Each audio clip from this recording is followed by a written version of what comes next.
Salmo de número 131 diz assim: Senhor, o meu coração não é orgulhoso e os meus olhos não são arrogantes. Não me envolvo com coisas grandiosas, nem maravilhosas demais para mim.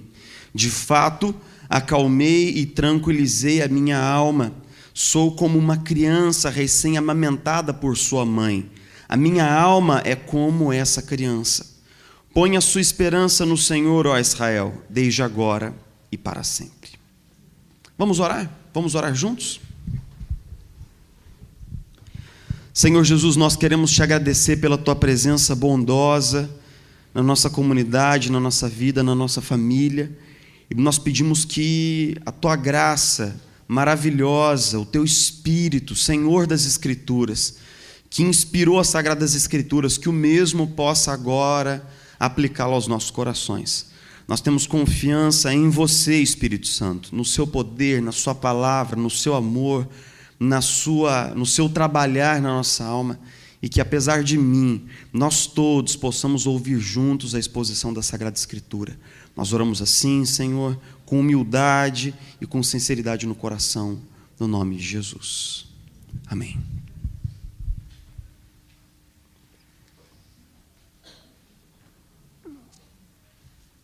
Você e sua esposa trabalharam duro no ano de 2018, se esforçaram bastante, pagaram as contas, tal, quitaram as dívidas e conseguiram fazer um pezinho de meia, aquele famoso pezinho de meia, né?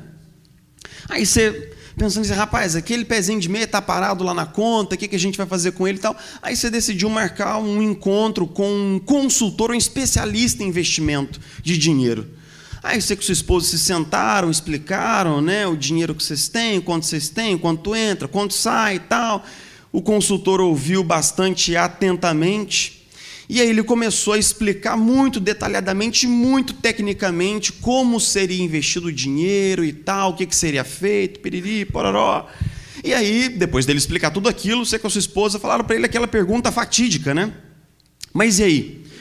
Quanto é que nós vamos levar desse investimento?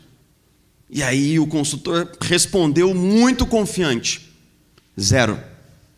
Nada. Você falou, não, mas não é possível, não, estou entendendo alguma coisa errada. Quanto que a gente vai levar? Ele falou, isso mesmo que você ouviu. Nada. 0. Rosquinha. Uma amiga antiga sua da faculdade te liga e fala, menina, olha, eu estou com uma ideia de negócio maravilhosa e tal, não sei o quê, vamos nos encontrar. Aí vocês vão no shopping, tomam um café e ela conta a ideia maravilhosa de negócio que ela tem, uma visão para um produto incrível, e ela já tem tudo pronto na cabeça dela, como vai ser feito, como vai ser vendido e tal. Aí depois dela explicar toda aquela coisa empolgadamente assim e tal, com sangue nos olhos, você vira, mas e aí, amiga? Quanto que a gente vai lucrar com esse negócio? Ela vai falar assim, nada, nadinha, 0, 0, 0, 0, nada, nada, nada. Seria esse um bom negócio?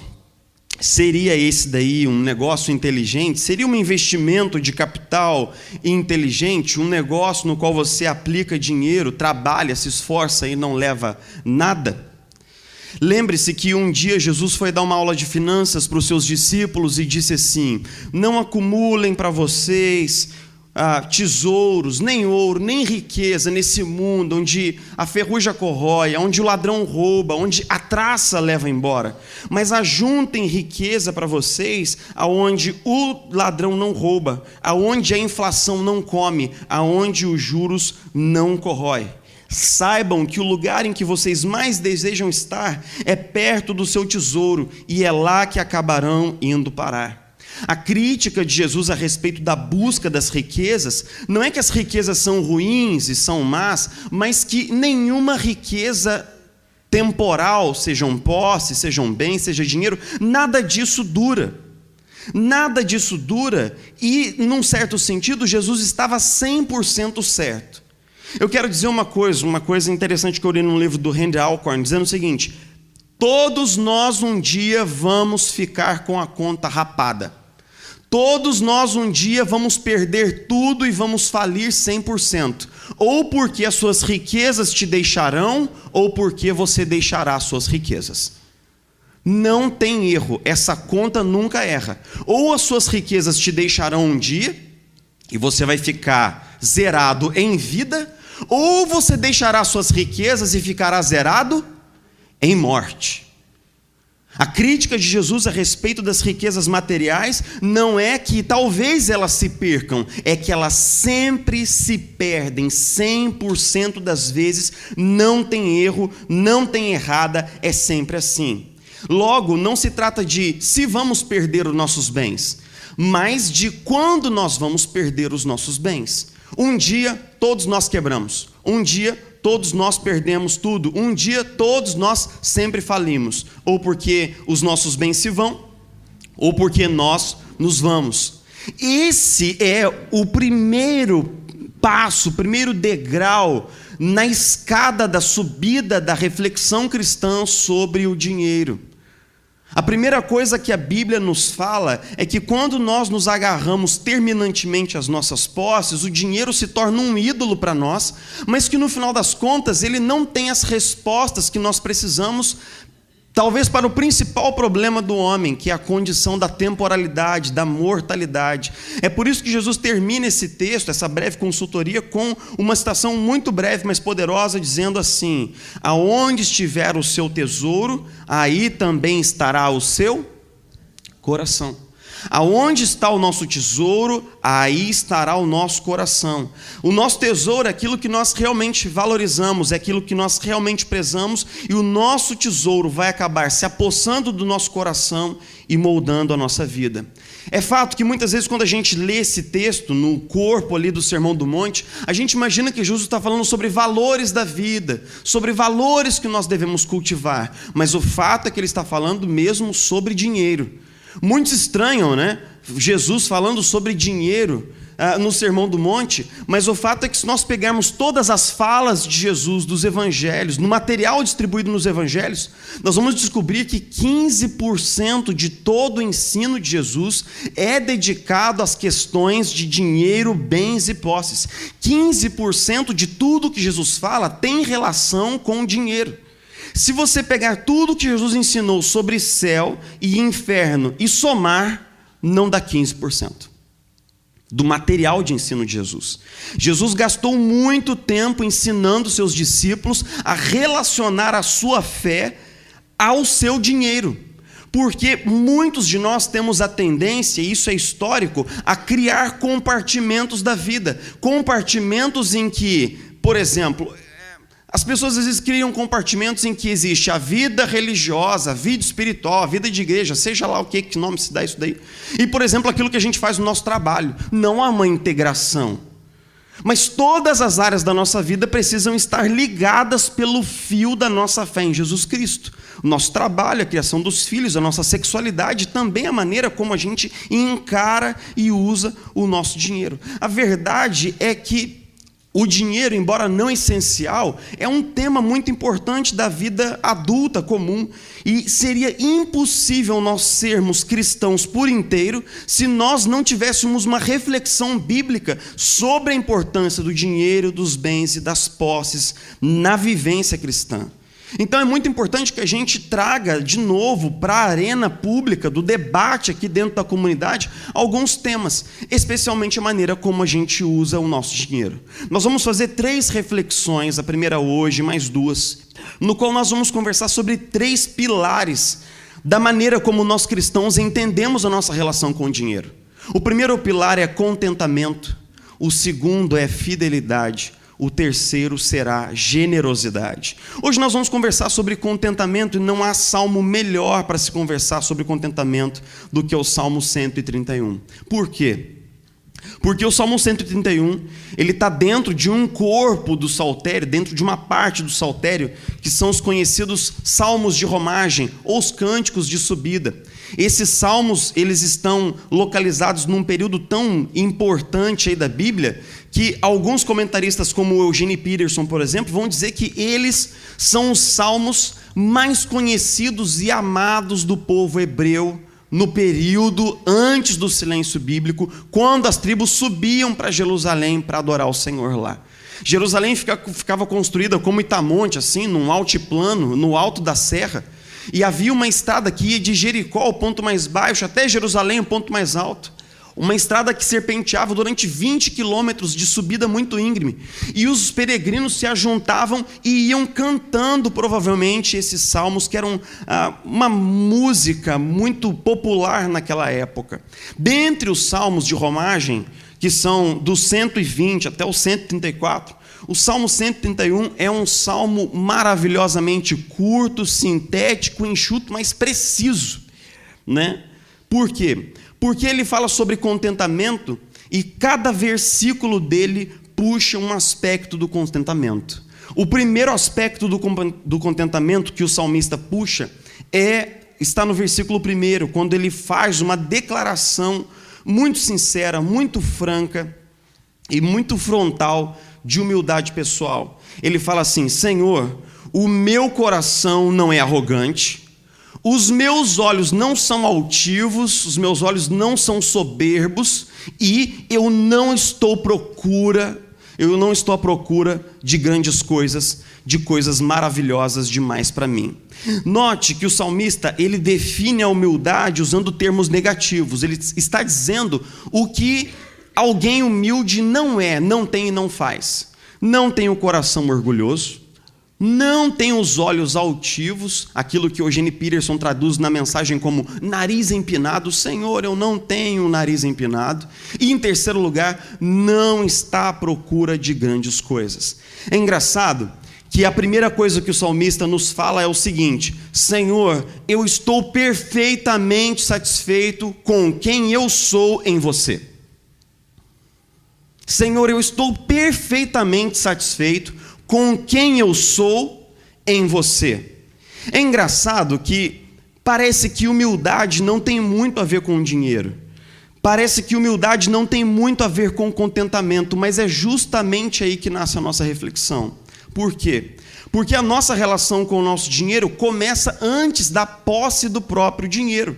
A nossa relação com o nosso dinheiro começa na relação que nós temos conosco mesmos. Note que a mídia faz o seguinte com a gente: a mídia, o marketing, não demonizando a mídia nem o marketing, mas é como eles fazem. Eles exploram esse sentimento de descontentamento que nós temos conosco mesmos, não é verdade? Todos nós temos essa sensação esquisita de que eu não estou bem, de que eu não sou bom bastante, de que eu não estou adequado. Todos nós sentimos esse certo vazio interior com relação à nossa autoimagem. Todos nós sentimos que não estamos bem de tempos em tempos. Então a mídia nos diz assim: você não acordou bem hoje, você está com o moral meio baixo, você está com o farol meio baixo, como diz Lemin, você está meio cabisbaixo.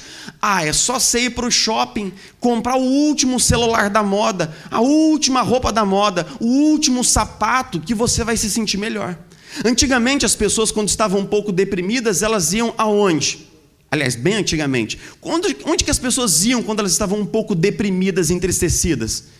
Elas entravam nos templos, entravam nas catedrais, buscavam o seu pastor, faziam oração, liam a Bíblia. Hoje, quando nós ficamos um pouco cabisbaixos e deprimidos, nós sacamos o cartão de crédito e vamos aonde? Ao shopping, que é o novo templo, que é a nova catedral da nossa sociedade consumista, aonde só contemplar algumas vitrines já faz a gente se sentir melhor, não é verdade? Mesmo quando a gente olha as coisas que a gente nem quer ter, nem precisa ter, ou às vezes não consegue ter, nós já sentimos um pouquinho enlevados. O tédio parece que vai embora e nós somos mergulhados de novo nessa sensação de pertença. Em um extremo, a gente tem pessoas que se contentam muito facilmente consigo mesmas e que são às vezes um pouco preguiçosas na busca da excelência pessoal. A gente às vezes deveria estar um pouco mais descontente consigo mesmo, descontente com a nossa espiritualidade, descontente com a nossa caminhada cristã, descontente com a profundidade de vida com Deus que nós temos, mas às vezes nós somos empurrados para um descontentamento que não tem sentido. Se nós estamos descontentes conosco mesmos, qual é a resposta da nossa sociedade? Mais dinheiro. E então se monta na nossa cabeça um imaginário em que tudo é resolvido com dinheiro, e eu ouço muito disso no gabinete. Mas eu ouço disso demais no gabinete, porque alguém chega para mim e fala assim: pastor, meu casamento não está muito bem agora, é porque eu não tenho dinheiro para levar minha esposa para viajar. Ah, pastor, os meus filhos estão dando problema, mas é porque eu não tenho dinheiro para colocar ele numa escola melhor. Ah, o meu marido está não sei o quê, está meio cabisbaixo, mas é porque ele está ganhando muito pouco no trabalho. A ilusão de ótica que se cria é que todos os problemas que a gente tem, dos problemas existenciais, aos conjugais, aos familiares, aos relacionamentos, tudo isso se resolveria com dinheiro. Esse é um problema crônico no discurso da nossa sociedade, porque nós nos esquecemos de que pessoas muito ricas têm muito dinheiro e também têm muitos problemas.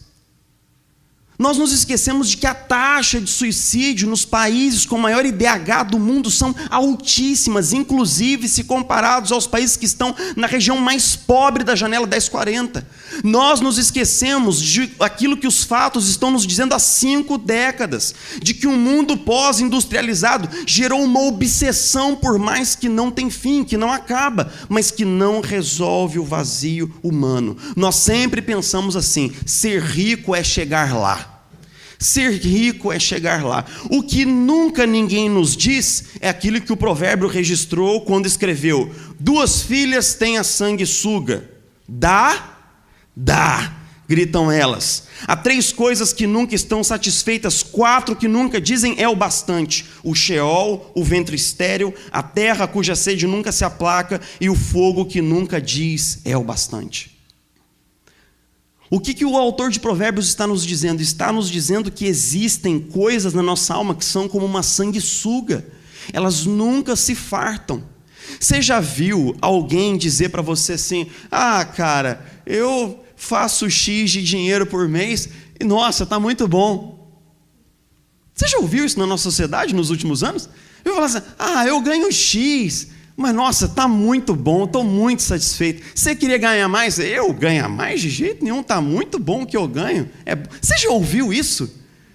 Gente, a gente raramente, quase nunca, como um unicórnio, ouve as pessoas dizerem que estão satisfeitas com o que têm e com o que ganham. Nós somos empurrados, parece que é pecado, né? Parece que é pecado. Se eu dizer assim: não, gente, olha, eu ganho X, nossa, estou super satisfeito. Eu não quero nem aumento esse ano. Parece que isso é um pecado, né? As pessoas arregalam: que isso? Você não quer aumento? Parece que a gente está xingando assim os santos apóstolos. Meus irmãos, nossa relação com o dinheiro não está na quantidade de dinheiro que nós temos, mas no tipo de vínculo, no tipo de relação que nós temos com o nosso dinheiro. Se nós estamos esperando que o nosso dinheiro nos dê senso de valor próprio, nos dê senso de segurança, nos dê um senso de autoimagem, nós estaremos sempre equivocados, independente da quantidade de dinheiro que nós temos. E essa idolatria do dinheiro não é uma exclusividade, um privilégio dos mais ricos. Eu conheço pessoas que estão numa classe bastante mediana ou até inferior, falando em termos de classe social, de status, e que, no entanto, acreditam fielmente que o dinheiro é resolvedor de todos os problemas. Ou seja, idolatrar o dinheiro é uma questão que atinge ricos, que atinge pobres, que atinge todas as classes, porque quando nós acreditamos que o dinheiro nos fará pessoas melhores e mais felizes, nós estamos caindo numa mentira terrível. É por isso que muitas famílias, muitas pessoas têm gastado muito mais do que ganham. Pessoas que vivem penduradas no cartão de crédito mês após mês, que vivem apertadas com as contas, cujos gastos não cabem nos ganhos. É por isso que nós temos visto os casamentos que têm virado arenas de debates, discussões do quanto é gasto. O quanto a gente conhece, né, de casais que brigam por nada, a não ser por dinheiro. Casais que têm uma vida maravilhosa, se dão bem, mas quando o assunto é dinheiro dentro de casa, meu irmão, o pau quebra feio. Tem havaiana voadora de pau e tudo mais, né? Tem rolo de macarrão na cabeça, porque o dinheiro tem sido um problema crônico de muitas famílias e de muitos casamentos. Meus irmãos, a nossa relação com o dinheiro tem que começar no seguinte ponto: nós temos que estar contentes com quem nós somos no Senhor. Nós não podemos acreditar que o dinheiro nos fará melhores, mais felizes, mais bonitos, mais qualquer coisa. O dinheiro não tem esse poder. Depois de dizer que ele está completamente contente em quem ele é no Senhor, o salmista avança para o versículo 2, utilizando uma metáfora muito simples, mas muito perspicaz. Ele diz assim: a minha alma eu a tranquilizei e a acalmei. Os verbos no hebraico, o primeiro sugere um acalmar, como se fosse uma calma, senta aqui, fica quietinho aqui no banco, calma, relaxa, respira quietinho. O outro significa silenciar, emudecer, ou seja, depois que você já sentou, ficou quietinho, agora respira fundo, calma, para de falar um pouco, relaxa, respira. Ele fala: eu acalmei, tranquilizei a minha alma, e a minha alma é para comigo como uma criança que está no colo da mãe. O termo hebraico que ele usa para criança, o termo magul, é um termo muito difícil da gente, né? Você vai pegar 20 comentários, 20 comentaristas vão dizer coisas diferentes. Duas possibilidades que a gente tem: é uma criança que foi desmamada e não mama mais, provavelmente um homenzinho ou uma menininha por volta dos 8, 9 anos de idade, que é quando as crianças perdiam o acesso ao seio materno, pasme você, mas era assim no Oriente Próximo Antigo, ou então de uma criança que já mamou e está satisfeita. As duas possibilidades estão sobre a mesa, mas as duas imagens dizem a mesma coisa, porque tanto com a criança desmamada quanto a criança que já mamou, ambas estão no colo da mãe, não por aquilo que elas podem obter da mãe, mas pelo afeto da mãe. Tanto a criança desmamada busca o colo da mãe, não pelo mamar, mas pelo afeto, pelo aconchego da mãe, quanto a criança que está saciada, ela continua no colo da mãe, não porque ela quer mais mamar, porque ela está saciada, mas porque ela está agora curtindo a mãe. Note que o salmista diz: assim é a minha alma para comigo.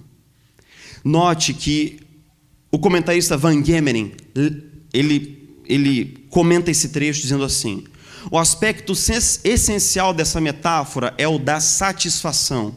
Assim, o salmista sente uma sensação profunda de paz, tranquilidade e contentamento quando está nos braços do seu Deus. A segunda coisa que o salmista nos ensina é que nós devemos encontrar contentamento em Deus. Contentamento nele, não naquilo que ele pode nos dar, o que são muitas coisas que Deus poderia nos dar, mas essencialmente nele. Eu não sei se você andou pela sua rede social essa semana aí, pelo seu Facebook e tal. Eu sei que quando você anda no Facebook, logo aparece lá uns anúncios, né? E algumas coisas na sua timeline.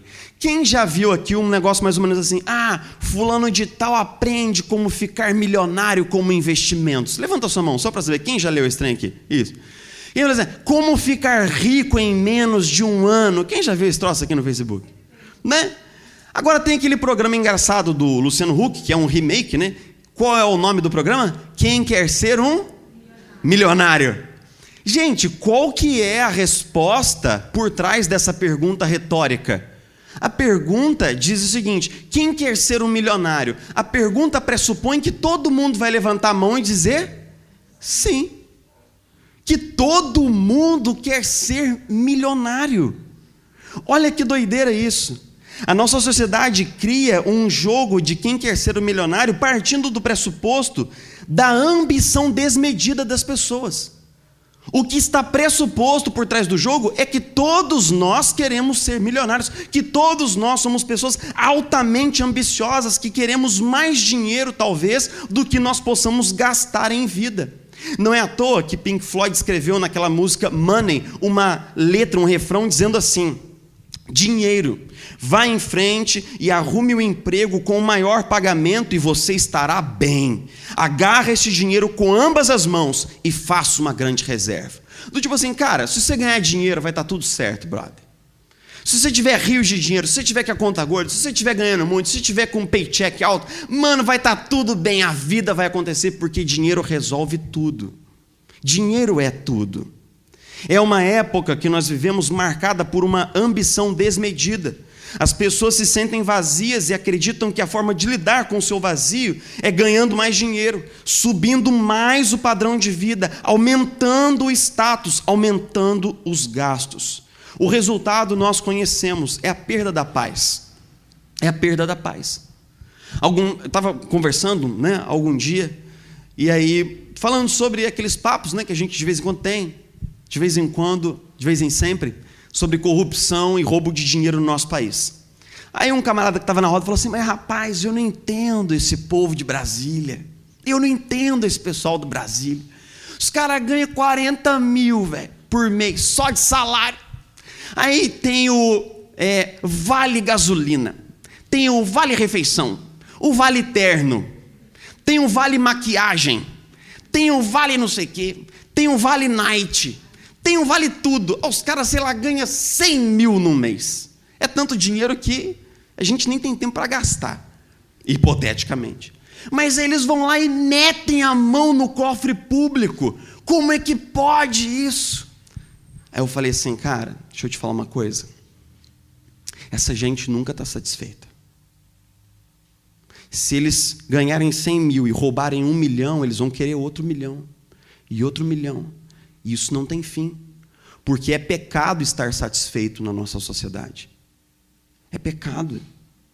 É errado estar contente com a casa que a gente tem, com o carro que a gente tem, com o quanto a gente ganha, com o nosso emprego. É pecado a gente estar contentado com essas coisas. É equivocado. As pessoas nos dizem: você não tem o direito de não ser ambicioso. Você não tem o direito de não querer ser um milionário. Quem quer ser um milionário? É lógico que todos querem ser um milionário. Faça uma lista histórica das últimas pessoas que ganharam a Mega Sena. Você vai descobrir que você não quer ser milionário de jeito nenhum. O cara era feliz, mano. Era bem casado. Entrou num maldito bolão. Foi lá, ganhou a Mega Sena. Deram 40 milhões na mão dele. Foi lá, a mulher dele encomendou a morte do camarada. O camarada foi curtir os 40 milhões debaixo da terra. A esposa dele foi presa. A família foi destruída. Os filhos brigaram entre si até se matar um ao outro por causa dos 40 milhões. Então quem quer ser um milionário? Brother, eu certamente não quero. Ou não desse jeito, não ganhando a Mega Sena. Até parei de jogar, viu, pastor Silas? Parei de jogar semana passada. Minha esposa falou que era para eu parar de tentar e tal.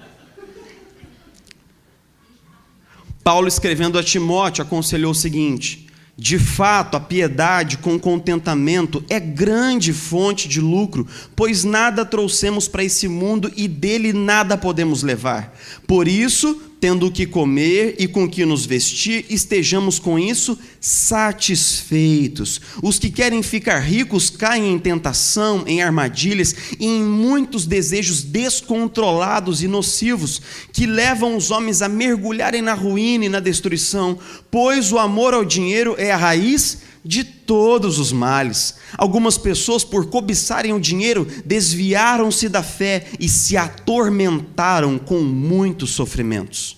O salmista nos diz: eu aprendi a estar contente comigo, com quem eu sou em Deus. Eu aprendi a estar contente com quem Deus é para mim e com a relação que nós temos um com o outro. E por isso no versículo 3 ele fala assim: ó Israel, deposita sua esperança no Senhor. Deposita sua esperança no Senhor. Coloque sua esperança unicamente em Deus. Unicamente em Deus.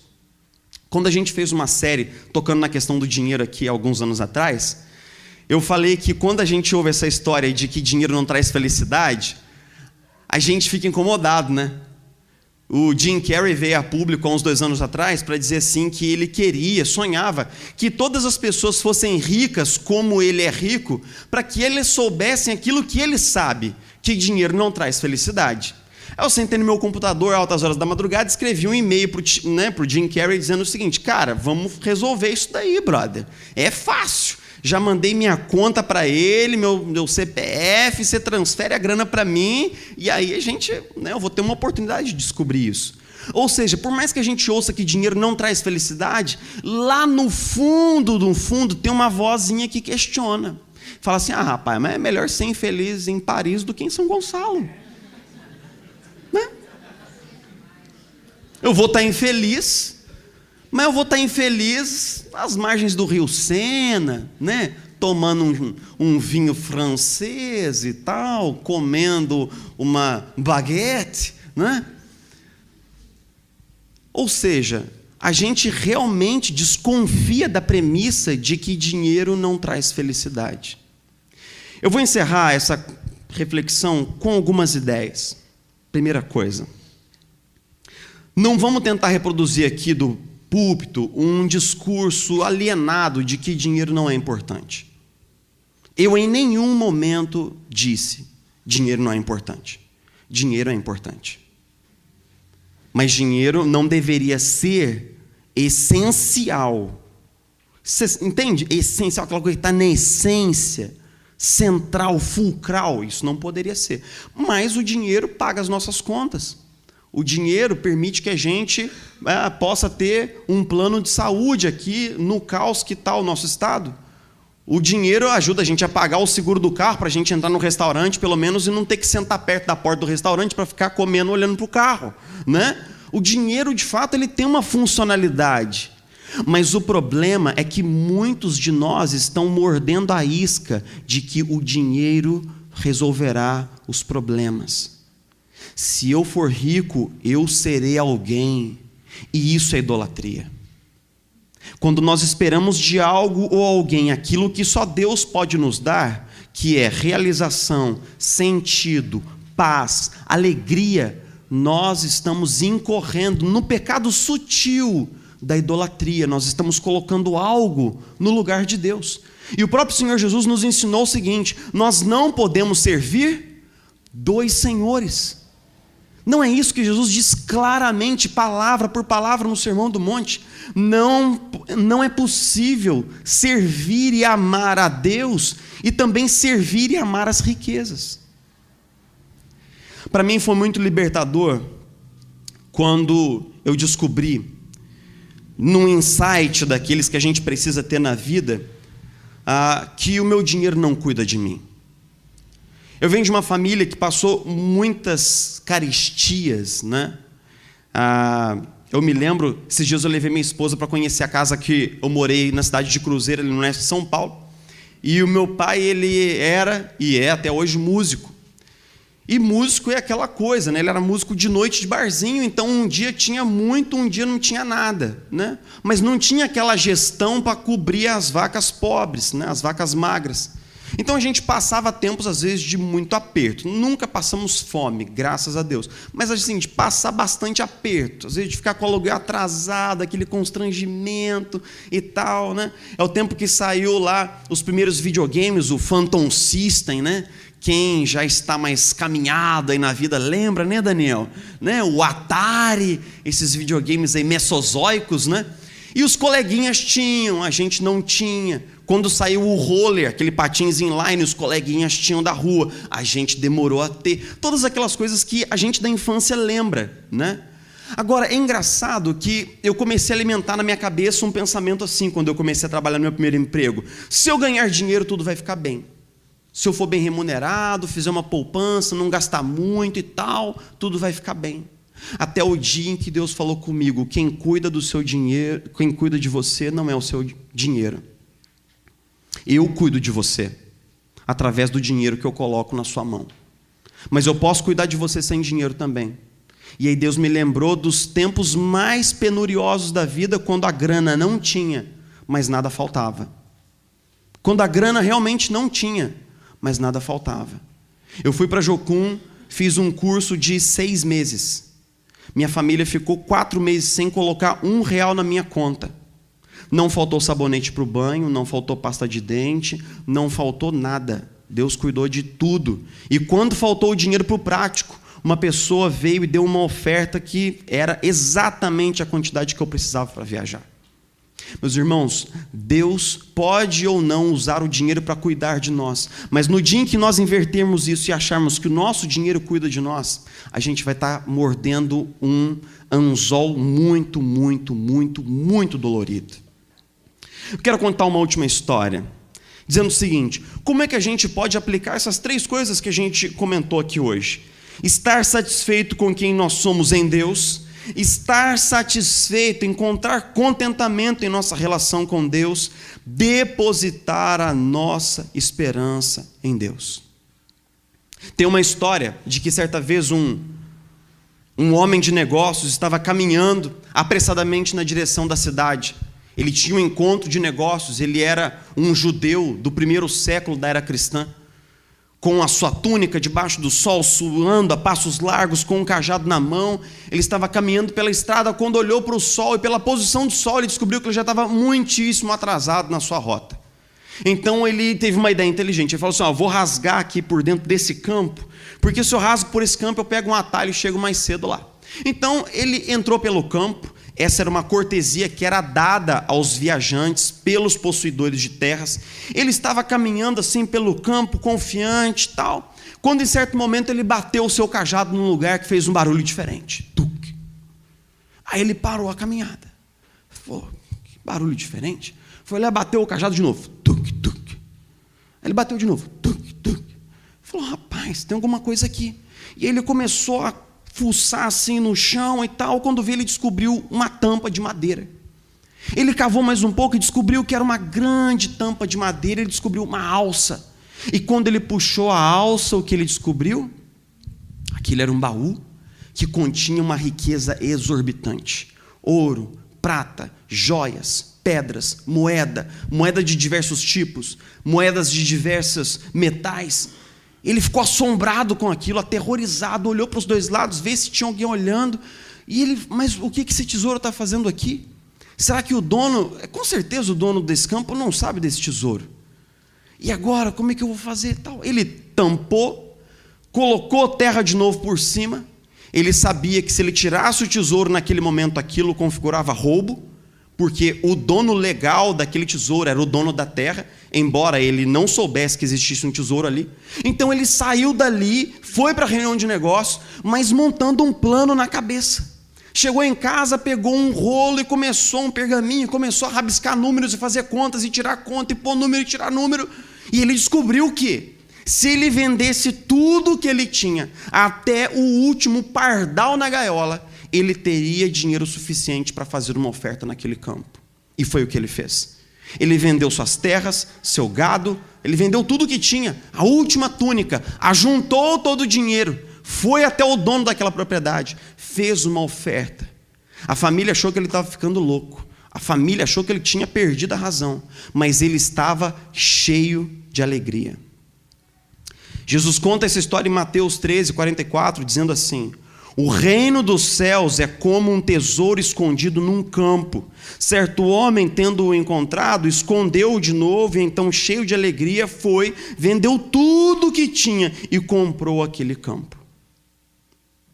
Na seguida, ele usa a mesma ideia com um vendedor de pérolas. Um homem encontrou uma pérola de grande valor, foi, vendeu tudo o que tinha e conquistou aquela pequena pérola de único valor. A imagem do reino dos céus é quando nós descobrimos o que realmente vale a pena. E essa parábola de Jesus ilustra o fato de que aquele cara, quando descobriu aquele tesouro, ele desprezou as suas posses para obter aquele tesouro. E a aplicação que Jesus faz é que se nós descobrirmos a riqueza do Evangelho de Jesus Cristo, a riqueza do Evangelho do Reino, nós chegaremos a desprezar ou a dar um valor menor para as riquezas e posses e bens materiais. O apóstolo Paulo escreveu aos Efésios dizendo o seguinte: Deus nos ressuscitou com Cristo e com Ele nos fez assentar nos lugares celestiais em Cristo Jesus, para mostrar nas eras que hão de vir a incomparável riqueza da sua graça.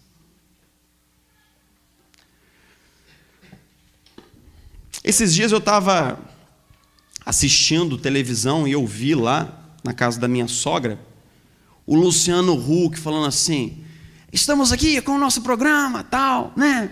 E tal, com o nosso programa. Quem quer ser um milionário?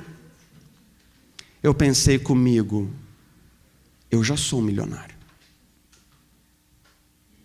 Todo aquele que tem a riqueza incomparável de Cristo Jesus morto no nosso lugar, na cruz do Calvário, já é milionário, no verdadeiro sentido que a palavra tem.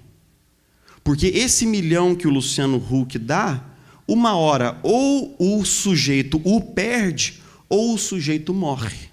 Mas a riqueza que é dada para mim e para você em Cristo Jesus, ela dura agora e se multiplica pela eternidade. Não tem melhor investimento do que esse. Não há melhor consultor de investimentos do que Jesus de Nazaré. Ele que disse para mim e para você: não ajunte tesouros onde o ladrão rouba, a traça corrói. Ajunte tesouros nos céus, aonde a inflação não leva, aonde o dólar não desvaloriza, aonde a crise não faz quebrar os nossos bens, aonde a gente pode ser rico de fato e de verdade, não só em vida, mas em morte. Que a gente possa começar assim, com o contentamento cristão, a nossa reflexão sobre a reconstrução da nossa relação com o nosso dinheiro. Vamos orar juntos? Senhor Jesus, nós queremos te louvar, porque no meio de uma sociedade, Senhor Jesus, tão ambiciosa, tão descontente, tão gananciosa, nós queremos agradecer por cada centavo de real que o Senhor tem colocado no nosso bolso. A gente quer agradecer por toda a comida abençoada que a gente tem lá na geladeira agora. A gente quer agradecer por cada peça de roupa no armário. A gente quer te agradecer por ter, Jesus, um carrinho lá na nossa porta para nos levar, ou por ter dinheiro, Senhor Jesus, para pagar a condução que nos dá mobilidade aqui na cidade grande. Nós queremos agradecer, Senhor Jesus, pelo teto que o Senhor colocou sobre a nossa cabeça. Senhor Jesus, nos ajuda a tirar por um segundo os olhos do que nós poderíamos ter e depositar os olhos naquilo que nós já temos. A gente tem sido muito abençoado, Senhor, de todo jeito. Materialmente, financeiramente, mas sobretudo espiritualmente, nas nossas famílias, os nossos casamentos, os nossos filhos, a saúde que o Senhor tem nos dado, cada dia de vida novinho em folha que o Senhor nos dá. Obrigado pelos amigos preciosos que a gente tem aqui na nossa comunidade. Obrigado, Senhor Jesus. Senhor, faz com que a gente possa voltar hoje, domingo à noite, para casa, com o coração contentado, com o coração abastecido de gratidão, com um coração que medita mesmo na sua fidelidade. Jesus, o Senhor tem cuidado de nós tantas e tantas vezes, todas as vezes que a gente viu e todas as vezes que a gente não viu. O Senhor tem sustentado, o Senhor tem provido todas as vezes que a gente percebeu e as milhares de vezes que a gente nem conseguiu ver, Senhor. Então nos ajuda, Senhor. Nos ajuda que a nossa relação com o nosso dinheiro possa ser permeada da Tua graça, da Tua sabedoria. Nos ajuda a ter gratidão por aquilo que o Senhor tem nos dado. E, Senhor Jesus, receber com gratidão, com generosidade, com fidelidade, cada centavo da Tua graça. Muito obrigado. Nós oramos especialmente por aquelas famílias que têm sofrido com a crise do nosso país, com a crise financeira. Nós oramos por todos aqueles que têm sofrido com o desemprego, com a grana curta no final do mês.